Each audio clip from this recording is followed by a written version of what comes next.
menggunakan resources yang kemudian diolah menjadi goods atau services. Itu disebut dengan produsen, ya kan? Dia entitas tertentu, itu perusahaan yang menjalankan produksi. Gua udah beli Tetapi Spotify misalkan sebulan dengan anjing. information communication technology, ya, kita mengenal ada tentunya semuanya berawal dari yang student internet, plan itu dan yang diskon 50.000 berapa namanya bulan itu alat gue belinya. komunikasi kayak mobile seluler, laptop, lain, ya. Maka kemudian muncullah e-commerce, ya. Ya, muncul misalkan yang menyebabkan kemudian produsen itu definisinya sedikit melenceng, ya, semakin melebar. Even sebuah rumah tangga, di mana rumah tangga itu kita tahu dia adalah konsumen di microeconomy, juga bisa berperan sebagai produsen, ya, di mana ibu-ibu misalkan di rumah punya keterampilan buat kue, dia nggak punya outlet di toko, nggak punya duit buat sewa, tapi dia buat produksi kuenya di rumah, kemudian dijual lewat karena udah cabut si marketplace. Nah, kemudian disitulah dia bisa jadi berperan satu sebagai konsumen, di sisi lain dia berperan sebagai produsen. So both microeconomics and macroeconomic ICT ini berperan besar banget, ya. Kita tahu kalau secara mikro yang kemudian dampaknya kan gede, ya. Sekarang si rumah tangga dapat pendapatan, belum not to mention misalnya kita mengenal industri 4.0, di mana industri menggunakan computers and robots untuk production di samping juga menggunakan sumber daya manusia, gitu, ya. Logis gue mikir dulu lagi. Sumber daya yang sifatnya capital intensive ini, ya, pakai robot, pakai komputer, belum industri related, misalkan soal mogok dan lain-lain berkurang, cost juga lebih terkontrol dan lain-lain, ya, efisiensi dan produktivitas. Pilihnya lu naik Heidi Lau bayar 200.000 apa naik motor 150 bonus dikadalin gitu tuh bedanya tuh. Itu ngomongin growth and employment. Jadi semakin banyak kita ibaratnya growth-nya. So ICT is really meskipun 30 menit lebih gue udah ketakutin isu, ya, setidaknya 10-20 tahun ke belakang dan terus ke depan ini akan banyak perubahan yang terjadi dalam ekonomi. Abangnya juga malu-malu lagi jawabnya. Dan itu fascinating. Abangnya juga takut jawabnya itu create market banyak, dan kita ngomongin share ekonomi kayak Uber, gitu, ya, Grab, Gojek, gitu, ya. Dengan saya ceritain muncul market baru yang sifatnya disruptif, gitu, ya. Kadang-kadang ngeganggu sektor yang udah ada, hancur yang sudah ada. Jadi kita ngomongin kayak produk, gitu, ya. Dulu dia leading di chemical sama untuk film, untuk foto, sekarang mereka collapse dan lain-lain. Itu disruptif, tapi create market lain yang kemudian juga berkembang. Nah, given perkembangan yang ada di sekitar kita berkaitan dengan ICT dan bagaimana itu affect our economy, dan juga tentu proyeksi atau prediksi banyak orang bagaimana ICT akan drive our life. Mungkin juga tidak hanya dalam ekonomi, tapi juga kehidupan kita akan mengalami perubahan karena ICT itu. Kita tahu ada Internet of Things, ya, lampu di rumah bisa dimatiin lewat handphone, AC juga sama, dan lain-lain, ya, Internet of Things, ya. Tracking city bus dan lain-lain lewat internet, dan banyak. Nah, given hal tersebut, maka kayaknya mempelajari mengenai digital economy ini menjadi sangat penting buat kita, ya.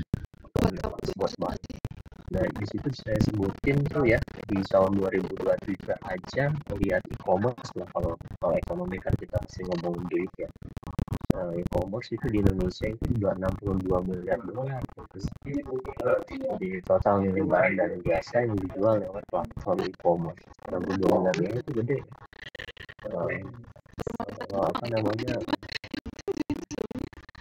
Ekspor kita in total itu $360 miliar setahun. Ya, ini transaksi setahun 60 miliar sama dengan 930 triliun.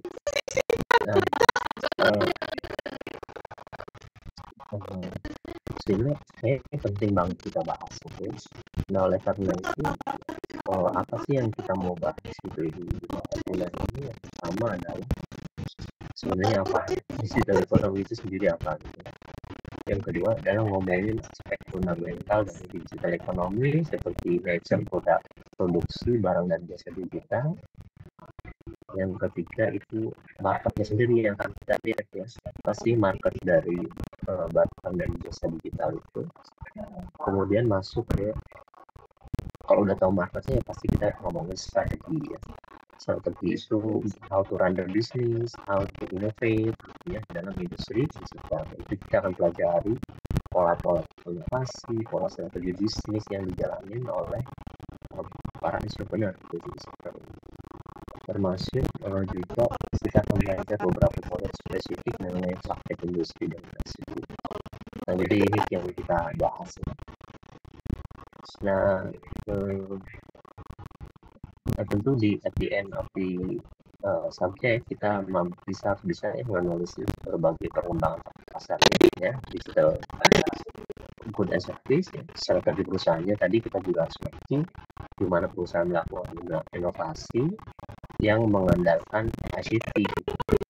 Nah, itu gimana Pak modal kita bisa memahami mereka semua aspek ini? Modalnya dari microeconomics. Jadi kita bisa lihat dulu di awal. Microeconomics itu kan ngomongin consumer, producer, dan market. Jadi nggak jauh dari itu. Kita akan lihat dari perspektif microeconomics ya. Jadi ini mungkin bukan sesuatu yang fenomenanya baru, tapi perspektif yang kita pakai sebisa mungkin dari microeconomics. Jadi kita akan mengenal oligopoli dan ya persaingan monopolistik, ngomongin supply chain gitu dan macam-macam ini pasar input ya maksudnya dan lain-lain. Nah, gimana kuliah ini nanti dijalani satu kita di setiap sesi kan ini mata kuliah udah semester kita ada di atas. Jadi metode pembelajaran satu pasti ada lecture dari saya untuk materi konsepsi itu. Tapi sebelumnya nanti tolong ada ketua kelas ya. Presentasi mahasiswa dulu. Nah, presentasi mahasiswanya kelompok basisnya. Nanti saya udah bagi ini untuk sampai pertemuan ke-7 itu ada berarti buat 12 kelompok. Kalau dibuat 12 kelompok ya dari yang ada tuh. Terserah jumlah orangnya berapa aja silakan. 12 kelompok nanti setiap kelompok tuh presentasi ambil satu paper di jurnal gitu ya mengenai digital economy. Nah, ini satu artikel di jurnal yang pas fokus ya satu aja, nggak usah banyak tapi ngomongin digital economy. Nah, supaya kita ngerti perkembangan sampai sekarang mulai digital economy itu sampai mana. Jadi kita ngambil case. Jadi kita ngambil case terserah mau case-nya dihubungin sama economic development, mau case-nya memang pure di e-commerce, silakan, nggak jadi masalah. Nah, kelompok itu milih, kemudian nggak perlu buat paper untuk yang kelompok ini, langsung aja buat PPT dari paper tersebut. Poinnya adalah Anda harus bisa ngejelasin apa yang ada di dalam artikel, mulai dari introduction sampai ke kesimpulan. So, dan apa yang kita bisa pelajari dari artikel tersebut, itu aja sih yang mesti dijelasin sama kelompok. Nah, PPT-nya mesti disubmit di Eba. Di situ ada batas tanggalnya, tadi sudah saya kasih. Submit jadi sehari sebelum hari kuliah, ya, sudah harus ada di situ. Yang submit ketuanya aja, ya. Yang submit ketuanya, yang lain nggak usah submit. Nah itu setelah itu baru saya akan ngasih lecture berkaitan bab memang yang kita bahas. Nah untuk RPS-nya belum saya upload di sini. Belum ya. Nanti RPS-nya saya kasih. Saya lupa ya. Nanti rencana pembelajaran saya kasih di sini. Nah buku yang kita pakai ini saya udah kasih di sini linknya. Kita tinggal download-nya. Bisa Anda baca. Terus saya juga sediain PPT-nya yang versi singkatnya dari chapter paper itu Anda bisa baca juga ya. Ini juga ada video mengenai digital economy supaya Anda tahu konteks apa yang akan kita pelajari. Jadi ada tugas kelompok ya tadi ya. Nah, tugas kelompok. Kemudian nanti setiap minggu saya akan ngasih review question. Jadi saya akan kasih list pertanyaan yang harus Anda jawab yang sifatnya individual. Jadi baru minggu kedua nanti saya belum tambahkan di sini pertanyaan-pertanyaan. Jadi nanti saya akan akan upload pertanyaan-pertanyaan di setiap chapter itu. Nanti Anda kerjain sendiri-sendiri, singkat saja, nggak usah panjang-panjang. Satu paragraf setiap pertanyaan jawabannya, ya. Hanya untuk membantu Anda memahami setiap konsep yang sedang akan kita bahas. Ya. Nah, itu individu. Jadi nanti setiap satu kelompok ya untuk presentasi satu PPT dari satu artikel di jurnal, ya, fokus. Yang kedua, setiap individu nanti harus mengerjain review question ya, pertanyaan review setiap minggu sesuai dengan chapter. Okay. Nah, nanti di bagian akhir sekian saya udah buat sih ya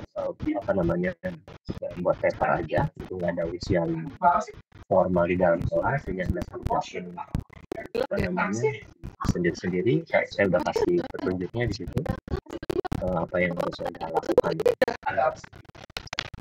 dan batas akhir pengumpulannya kapan saya udah kasih di sini. So itu arrangementnya saya nanti tambahin RPP atau RPS-nya ya. Rencana pembelajaran semesternya di sini saya lupa. Jadi itu rencana. Ada pertanyaan?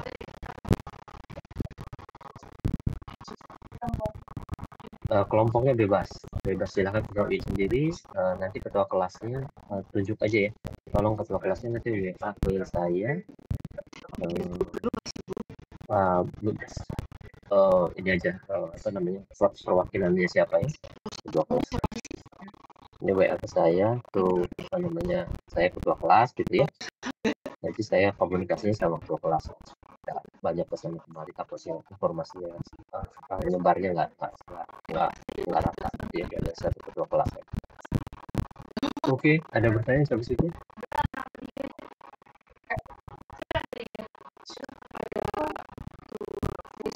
Nggak ada? Oke, kalau nggak ada, materi pertama yang saya bisa sampaikan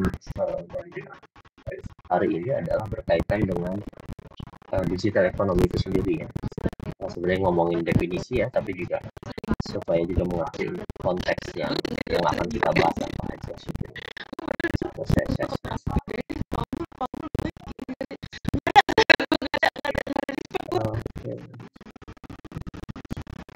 Kelihatan ya?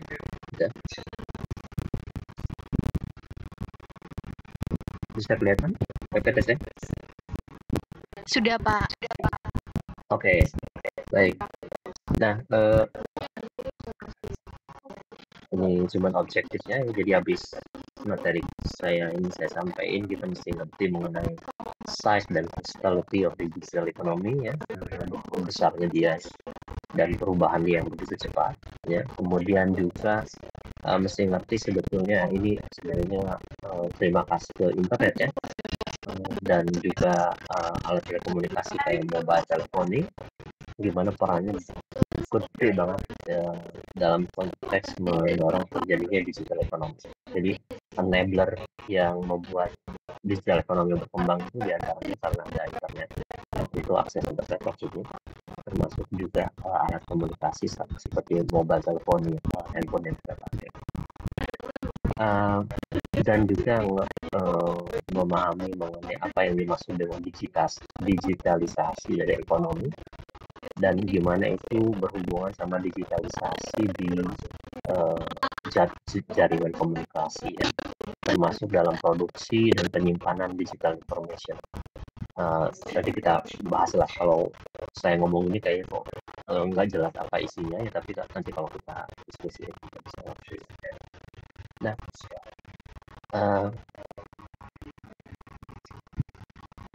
jadi tadi saya sampaikan ya, ICT itu merubah banyak, bukan cuma pekerjaan, itu gimana kita hidup ya. Kayaknya mungkin episode yang paling mempengaruhi hidup kita ya pada saat COVID, semuanya merasakan gimana pembelajaran ya termasuk sekarang kita bisa melakukan pembelajaran lewat online gitu. Ini kan merubah itu. Sebelumnya kan mungkin nggak ada perhatian, kita semuanya dilakukan secara offline, walaupun ya tentu kayak gini ada yang di kamar mandi, ada yang lagi tidur cuma nyalain doang, tapi just happen gitu. So apa namanya, teknologi ini nggak bisa ngebantu orang yang memang ya niatnya nggak kuliah gitu, beda lagi gitu ya. Tapi intinya sebetulnya teknologi ini jadi enabler buat kita pakai secara positif gitu ya, buat kuliah atau apa, jadi berubah banyak perubahan gitu. Juga mempengaruhi gimana kita invest uang kita gitu ya, dan lain-lain, dan menjalankan bisnis kita. Apa namanya, 3 industri utama yang paling affected, paling dipengaruhi sama ICT itu adalah 1 telekomunikasi, kedua di finance, ketiga di media gitu ya. Nah ini 3 industri yang nanti akan sering banget kita bahas, yang banyak terpengaruhi oleh perkembangan di ICT. Bahkan kayak di Indonesia mungkin penggunaan mobile banking jauh lebih advance ya dibandingkan beberapa negara Eropa seperti Inggris ya. Memang apa namanya, teknologi cepat sekali berkembang di Asia, terutama di China, dan pengaruhnya tentu di Indonesia juga besar. Jadi kalau Anda pergi ke Eropa mungkin Anda merasakan di sana masih agak tertinggal walaupun mereka negara maju dalam hal gimana ICT itu support sektor perbankan di sana, atau layanan perbankan. Di sana mungkin kalau mau nyetak ATM aja, kartu ATM perlu yang lama. Kita udah pakai vending machine kan, di Mandiri ya saya tahu, mungkin ada di Indonesia dan lain-lain. Nah, kalau kita ngomongin barang digital, berarti kan contohnya paling sederhana adalah musik ya. Musik itu kan dulu ada kaset namanya ya, kemudian ada CD, ada DVD kan, tidak lebih canggih gitu ya. Itu kan musik itu banyak tuh dimasukkan, di record, direkam dalam bentuk CD gitu kan, terakhir perkembangan. Namun kemudian ketika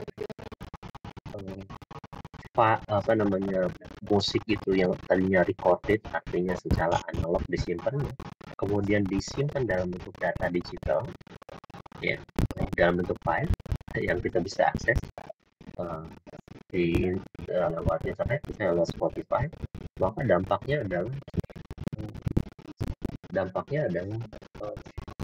recorded music drop ya, beli CD-nya turun sampai 45% dari tahun 99 ke 2004. Kemana nih? Ya, karena mereka switch ke online credit music, jadi sudah di Spotify, Anda bisa di Spotify dan lain-lain. Dulu masih ada MP3, kemudian sekarang ke lebih digital, lebih kualitas yang lebih bagus, Anda di Spotify. Ini tadi saya sampaikan juga, semua transaksi perbankan kita pakai smartphone, Anda belanja bisa pakai kris. Ya, kadang kita nggak pernah bawa duit cash lagi ya kan, untuk naik bis, untuk nggak bawa kereta, buat parkir, atau mau pakai e-money ya, wallet ya, dan lain-lain, termasuk sama di bandara juga check-in otomatis, baggage juga drop aja, dan lain-lain. Banyak banget perkembangan di kehidupan kita tuh disupport sama sisi gitu ya. Nah, oleh karena itu, karena kita lebih banyak sekarang penggunaan barang sifatnya digital, termasuk jasa sifatnya digital, untuk menggantikan barang-barang yang sifatnya fisik ya, maka muncullah kemudian barang dan jasa digital itu, yang kemudian itu sebenarnya jadi komponen utama dalam digital ekonomi gitu. Jadi kalau kita ngomong Netflix, Spotify, dan lain-lain. Nah,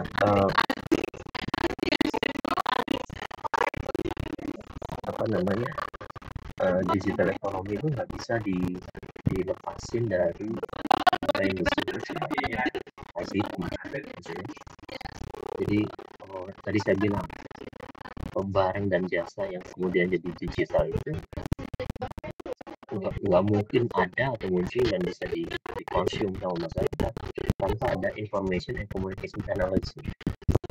Nah, bentuknya apa sih ICT itu? Jelasnya internet, ya kan, smartphone, mobile sama wireless network gitu ya. Kita ngomongin wifi dan lain-lain, optical network, apa namanya, broadband ya, bisa listrik, dan juga internet of things gitu ya.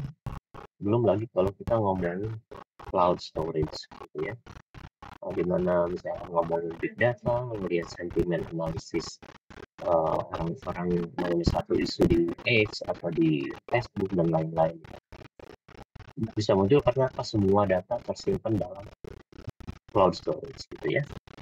Cloud computing bisa dilakukan, betul sekali. Sharing service, misalkan Airbnb kita ngomongin ya, kita ngomongin tadi Uber, apps, plus cryptocurrency ya, Bitcoin. Jadi semuanya itu bergantung pada ICT, semuanya ICT. Nah, kalau kita lihat sebetulnya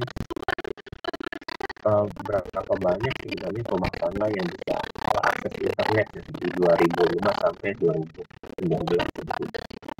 Di 2005 itu cuma 20% ya yang bisa akses internet, tapi 14 tahun kemudian di 2019 bisa 60%. Ini perkembangan yang luar biasa. Artinya apa? Semakin tinggi orang bisa akses internet, maka semakin tinggi juga pemanfaatan digital ekonomi yang ikut jadi bagian dari digital ekonomi. Nah, di sisi lain juga kita tahu ya bahwa akses itu juga penting, tetapi juga kecepatan juga penting sekarang. Karena itu kalau kita lihat dari yang sifatnya broadband ya, kita katakanlah 4G dan 5G gitu, sekarang itu mempercepat bagaimana koneksi internet dan data itu bisa kita peroleh. Ya. Zaman dulu saya waktu pertama kali kuliah mungkin di Jogja baru kecepatannya baru 256 kilobyte ya kan. Sekarang kita udah ngomongin apa mega ya, jauh banget kecepatannya. Untuk buka email dulu agak lama ya. Sekarang cepat sekali ya. Karena investasi yang tinggi di apa namanya kita lebar termasuk untuk mobile sekarang bisa 4G dan 5G gitu ya. Nah, di sini menarik juga bahwa di dunia di 2020 Anda lihat di situ ada 105 mobile cellular subscription from 100 inhabitants in the world. Itu artinya ada 105 handphone di setiap per 100 orang di dunia. Artinya apa ya? Handphonenya lebih banyak dibandingkan jumlah penduduknya. Artinya apa ya? Artinya ada orang-orang yang handphonenya lebih dari satu kan. Nah, ya tadi karena bisa akses 4G dan LTE sehingga apa namanya cepat gitu ya semuanya. Nah, digital ekonomi itu sendiri artinya ini ada definisinya nih. Jadi kita bisa tahu digital ekonomi itu adalah ekonomi yang basisnya ICT. Sesimpel itu ya. Nanti kita akan bahas jadi apa sih ekonomi yang basisnya ICT apa aja, nanti kita akan bahas barangnya apa, jasanya apa, bagaimana itu ditransaksi di pasar, bagaimana perusahaan punya strategi, inovasinya macam apa. Nah, ini yang kita mau pelajari. Jadi kenapa misalkan Mark Zuckerberg gitu ya, gimana inovasinya, kemudian strateginya, ini yang kita coba pelajari yang itu akan efek di ekonomi as a whole ya. Nah, ini beberapa contoh aja example of digital good and services. Jadi ada Facebook di situ. Facebook itu disebutkan itu adalah the most popular social media service with approximately 3.2 billion user, bayang 2,2 miliar pengguna. Nah, ini mengubah landscape advertising industry yang tadinya advertise secara umum gitu ya, atau sangat ya secara umum ke siapapun. Sekarang dengan big data tadi saya sampaikan, orang Facebook bisa mengetahui apa sebenarnya yang Anda senangi gitu ya. Dan si Anda bisa Anda senang hobi sepeda, ada hobi pet, juga ada hobi macam-macam, itu akan apa namanya lewat algoritma Anda akan menerima iklan-iklan yang sesuai dengan minat Anda. Itu kenapa selalu di layar Anda muncul hal yang sangat relate sebetulnya dengan keinginan atau hobi Anda atau aktivitas Anda. Jadi ini berubah banget. Jadi makanya Facebook dapat duit banyak banget dari advertising kan. Airbnb itu kayaknya ya betul ya, ini jadi sejak 2017 itu udah jadi apa namanya platform bisnis hospitality ya, ngomongin apa namanya penginapan yang terbesar di dunia. Bayangin dia punya 200 juta user dan lebih dari 3 juta kamar di 191 negara. Ini nggak ada yang mau ngalahin grup manapun. Karena ini adalah masyarakat kan yang punya rumah, punya kamar, yang bisa sewa dan lain-lain. Kalau kota-kota wisata di Batu, di Malang, banyak ya, di Jogja banyak, di Bali apalagi ya. Ini di sini disebutkan one of the best example of the expanding sharing economy. Ini sebetulnya sharing economy. Jadi kalau tadinya produksi itu memang si produsen itu mendedikasikan capital labor bahan baku untuk produksi, memang ini sebagai produsen. Tapi kalau ini saya punya kamar yang nggak pernah dipakai, ya saya mau pakai, silakan yang mau pakai sharingnya, dia bayar dengan harga yang tapi lebih murah di terus kind of new disruptive innovation ya di sini, marketnya baru, creative. Yang ketiga, buku anak pasti tahu juga Bitcoin yang diawali di 2009. Nah ini juga menjadi most valuable cryptocurrency ya sampai sekarang harganya. Oke, itu 3 contoh. Nah kalau kita ngelihat sebetulnya dari size ini, tadi kan di awal saya ngomongin mahasiswa harus bisa ngerti size-nya gede banget ya. Coba Anda lihat di situ market capitalization untuk siapa aja, berapa player itu, 6 largest corporation. Kalau kita lihat dari market capitalization itu 8.300 miliar dolar. Jadi nilai perusahaan yang ada di bidang digital ekonomi itu ada nilainya 8.300 miliar dolar atau 8,3 triliun dolar. 6 perusahaan: Apple, Microsoft, Amazon, Alphabet, Facebook, ya, sama Tencent. Tencent China ya. Ini 8,3 triliun dolar. Itu gede nggak? Ya kalau mau dibandingin kan besar kan ukurannya. Jadi dia harus dibandingin. Jadi kalau ngomongin GDP Indonesia itu sekitar 1,3-1,4 triliun dolar. Jadi GDP PDB Indonesia itu 1,3-1,4 triliun dolar. Ini ngomongin 6 perusahaan punyanya kekayaannya 8,3 triliun dolar. Jadi gede banget. Itu besar sekali digital economy. Dan ini dicapai dalam waktu kurang dari 20 tahun. Nah ini yang menarik juga.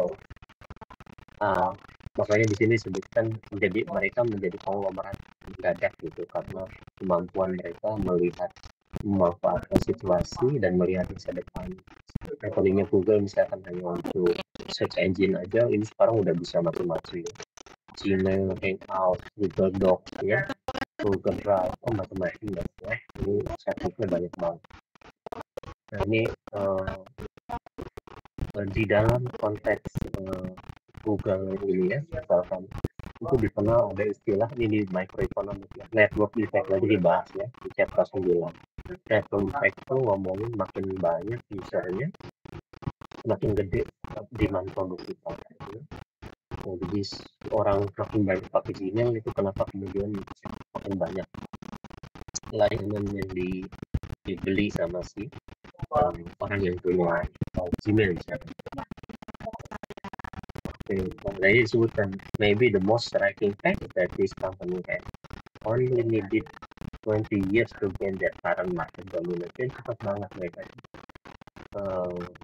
OKB ya, orang kayak baru gitu ya, cepat banget dalam 20 tahun. Berbeda dengan di misalkan dulu perusahaan-perusahaan kayak British Steel, US Steel, itu mereka bisa jadi paling gede di dunia, itu perlu waktu ratusan tahun untuk jadi besar. Dan ini mereka digantiin sama perusahaan-perusahaan konglomerat seperti Google dan yang tadi saya ceritakan. Di samping ada yang susah, ada yang juga gagal kayak Kodak.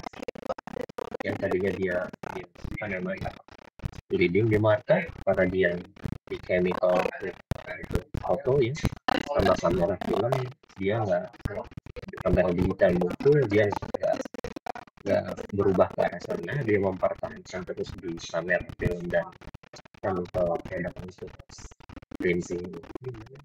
Oke, akhirnya mereka ya atas salib ya kelibas sama tren. Nah, walaupun sekarang dia lagi coba lagi untuk masuk lagi ke market, walaupun yang nggak bisa jadi banyak market leader ya. Karena kita udah banyak pemain di Bali yang unggul di dalam digital pemain. Nah, tadi pertanyaannya adalah kenapa kok bisa cepat banget ya? Isunya adalah atau intinya adalah jawabannya disruptive innovation. Nah, ini perannya entrepreneur. Gimana buat perubahan gede dalam waktu yang singkat ya, dan itu impact-nya besar. Dari situlah dia dapat keuntungan. Jadi ada mendengar banyak ya grup-grup kayak Tokopedia lah, Shopee lah. Kenapa kok bakar uang gitu? Bakar karena dia harus gerak dulu semakin besar tadi networknya, makin banyak orang yang pakai, keuntungan baru muncul. Jadi itu makanya mereka terus dari investor. Cuman kadang kayak candu ya, terus nyari tapi nggak pernah untung juga bisa. Nah, tapi ini beberapa yang tadi untung seperti Google, Amazon dan kawan-kawan yang kemudian menjadi market leader. Dan kuncinya di apa? Di inovasi, balik-balik. Inovasi itu dilakukan sama siapa? Sama entrepreneur. Nah, ini disruptive innovation itu adalah inovasi yang create new market ini, create atau change di market leadership. Jadi ketika marketnya berubah, dia jadi leader, yang tadinya leader jadi follower dulu. Nah, contoh lain dari sisi e-commerce, saya ngomongin Shopee, saya ngomongin Tokopedia, itu kan kita ngomongin e-commerce ya.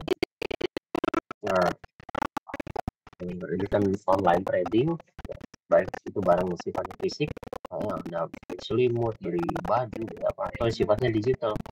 Anda beli software, beli musik, yang beli film, itu bisa dilakukan lewat apapun ya di Indonesia dan di luar juga. Nah, ketika kita ngomongin digital ekonomi, maka ada juga perkembangan yang terjadi transaksi besar ketika proses digitalisasi. Nah, proses digitalisasi itu tadi saya sampaikan ketika musik itu dirubah dalam tadinya analog menjadi digital. Digital itu berarti ya decoding 101010 ya. Dan digital data termasuk dokumen, film, semuanya dirubah yang tadinya analog harus dalam kaset, harus dalam CD, dirubah ke dalam bentuk file ya, sehingga kita bisa akses lewat internet, bisa dilihat di komputer, bisa dilihat di mobile phone atau di mana ya. Nah, ini yang memungkinkan kemudian kenapa kok transaksi di Spotify, di Netflix itu berkembang sangat pesat gitu. Karena apa? Karena ada proses digitalisasi data. Nah, ini yang tadi saya sampaikan, ini juga menjadi sangat penting. Big data ini, ngomongin YouTube misalkan di situ ada 400 jam, bayangin video diupload setiap menit dan lain-lain. Dan lain-lain. Dan big data ini menjadi buat besar. Kita ngomongin Instagram, ngomongin lain-lain apa X ya, Facebook dan lain-lain. Di situ kan datanya banyak banget. Dan kita bisa tahu preferensi orang, moodnya orang. Di situ semua kita bisa kelihatannya lewat analisis data. Nah, semua proses itu nggak mungkin jalan ketika infrastruktur nggak ada. Nah, infrastruktur ini sangat penting. Nah, infrastruktur ini untuk internet misalkan dia memerlukan wireless network, ya kan? Dia perlu juga public mobile network, satellite bahkan gitu ya. Sekarang internet juga ada bisa pakai Elon Musk tuh, pakai satellite dan lain-lain. Infrastruktur itu dibangun mungkin nggak kelihatan ininya ya, apa namanya, barangnya mungkin ya, tapi kelihatan perannya karena apa, kita akses bisa lebih cepat dan lain-lain dimanapun bisa berada. Ini Anda kerasanya kalau pergi ke satu daerah terpencil kemudian nggak ada sinyal ya, itu baru ketahuan oh nggak ada infrastruktur gitu. Jadi tapi kalau di kota kita ngerasain ya baik-baik aja. Kemudian tadi digital storage ya. Ini ngomongin OneDrive di Google Drive gitu ya. Ini menjadi sangat penting. Kita kayak misalkan laptop terbatas nih, kita bisa simpan di cloud storage ya, dengan OneDrive atau Google Drive dan lain-lain. Tapi tentu bayar toh. Tapi ini memungkinkan kita tuh nggak ada lagi kayaknya keterbatasan untuk menyimpan data dari waktu ke waktu. Ini menjadi sangat penting banget buat kita. Nah tadi saya sampaikan bahwa gimana sih kita menganalisis semuanya ini ya, tentu kita akan coba lihat dari perspektif dari microeconomics gitu ya.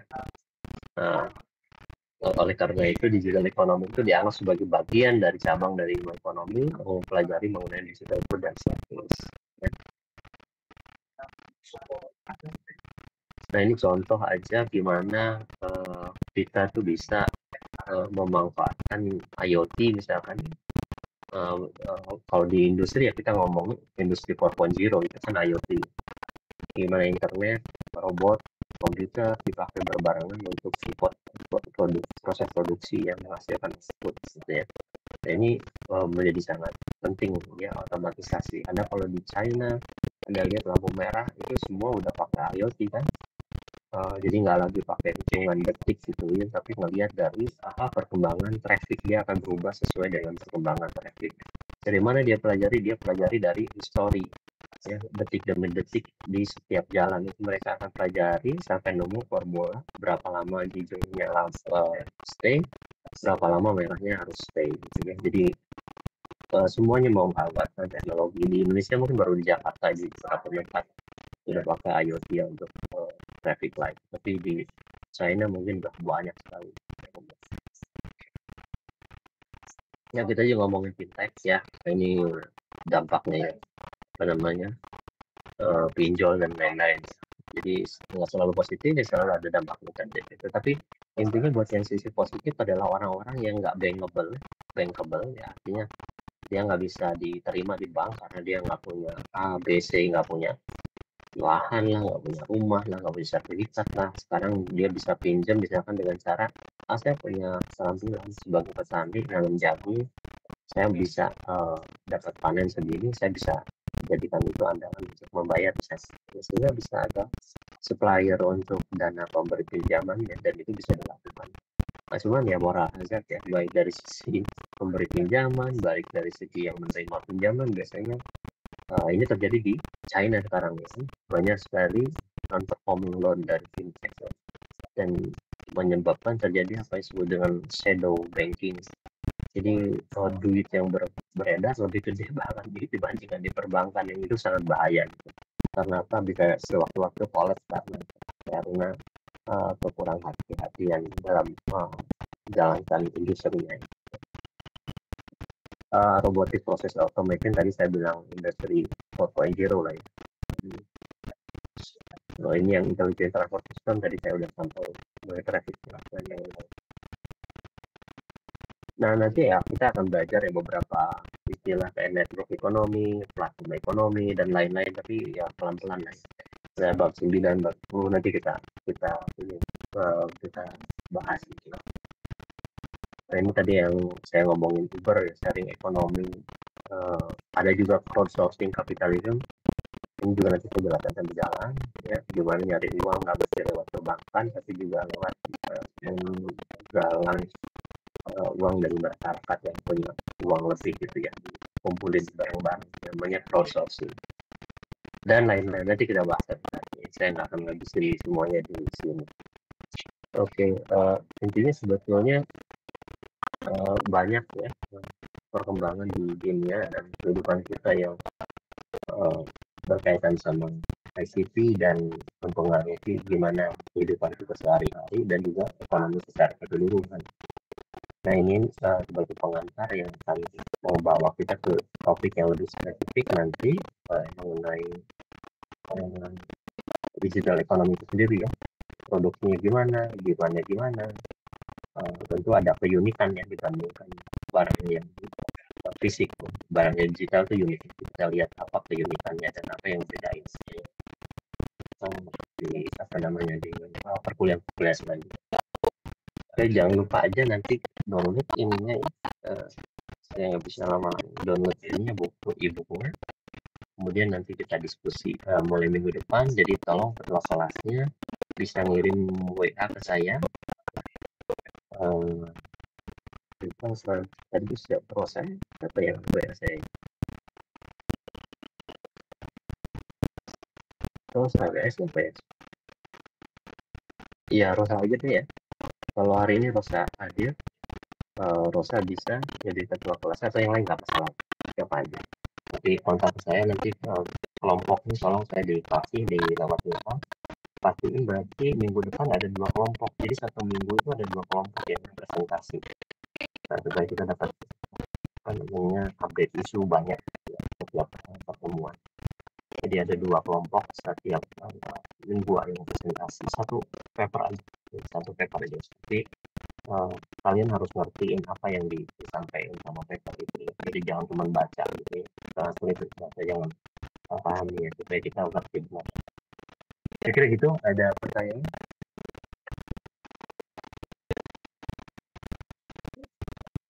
Mungkin nanti saya absenin deh ya. Kalau saya di sama Anda. Ya, absenin ini baru pertama. Ada pertanyaan? Sebelum saya akhiri, Mama. Nggak ada? Oke, kalau nggak ada, ada di sini. Kita ketemu minggu depan. Saya nggak tahu, mungkin masih di jalan, tapi nanti let's see ya. Mudah-mudahan bisa ke Surabaya. Kita ketemu apa? Saya kira gitu. Selamat sore, selamat istirahat. Assalamualaikum warahmatullahi wabarakatuh.